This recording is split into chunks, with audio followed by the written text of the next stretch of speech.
Today we are visiting the brand new premises of Agrid. As a part of our visit we have been promised something of an unique treat that not many incubators have in the world. No, not a sauna, but a cold treat that is gaining popularity in Finland. As the host for today we are fortunate to meet Lee Ewan, the community manager of Agrid, an adventurous Aussie, not afraid of the cold and the dark.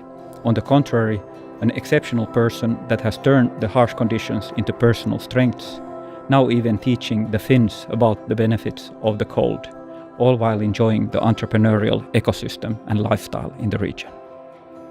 So Agrid is essentially it's a co-working environment. We have physical space. We have nice premises here. This is the former School of Electrical Engineering that's now been repurposed for this kind of like startup or innovative growth programs that we're trying to attract here. Essentially, we've identified here in the campus for many years that there has not been this kind of like continuation from different for companies' growth path. So we have Startup Sauna. We have the Aalto Startup Center. Essentially, they contribute to production of about 80 different startup companies on a yearly basis. It's a huge number, but of course many of them grow roots and they kind of like become integral part of the community or the ecosystem here. But when they form the company, we haven't had that kind of like affordable, like functional office space for them. So actually Agrid's a big answer to that. And of course, we're trying to attract many of the different, like these growth programs, like the United Nations Technology Innovation Lab that we have here. Aalto Startup Center's moved in now, and they've brought about 25, 30 different startup companies with them.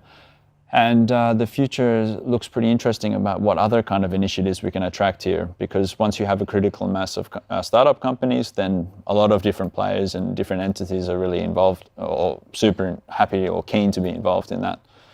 You mentioned UN Technology Innovation Lab, Until. Yes, Until, yeah. What is that all about? Well, it's really cool because it's actually the first of its kind, the first lab of its kind. And of course, we have the Finnish government to thank a lot for the lobbying to make sure that we're considered for such a thing.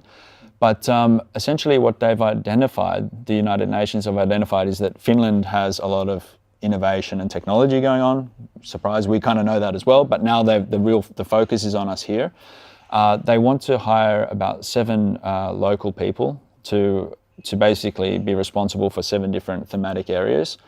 And the launch will be in June, and the first areas that will be filled by these kind of like local entrepreneurs that they will handpick to lead these themes is health and then crisis prevention. I also noted that you have a European Space Agency here somehow involved. Exactly. Yeah. What are they doing?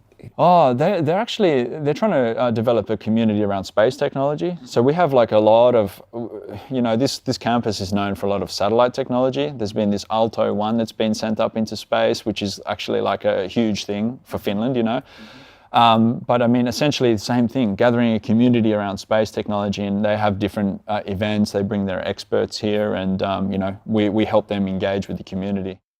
In many ways, like a traditional meeting is, I don't know, like I have a personal feeling that those kind of things are like, it's changing dramatically, If you look at Slash or these big events, it's usually when there's the downtime and someone's got a glass of red wine in the hand or something like this, and they're more relaxed, that they're kind of open and they're talking about all kinds of things, and they're maybe the brain's functioning in different ways as well and more open. So this is going to the Aalto Agrid office, number 1 office. Yeah. Great. It smells a bit funny too, because it's so shallow. Okay, you ready? Okay, yeah. Yeah, just sit down, mate. Yeah, now breathing. Great. Do you feel fine? It's good. Relaxing. It really gets your body somehow It's deeper. tingling. Yeah. It's like acupuncture for the body, We actually had like basketball meetings with different venturing firms and stuff like that. So, yeah, last couple of summers, I've been like asking people, hey, bring your sneakers and meet me at the basketball court, and we'll shoot some basketball and talk about business. So this is the kind of thing I think people want to do that, and people are waiting for an excuse to do that, but we just got to it's okay to do that. From your experience, people that would want to get into the entrepreneurial lifestyle and things, would you have some recommendations for people about do's and don'ts?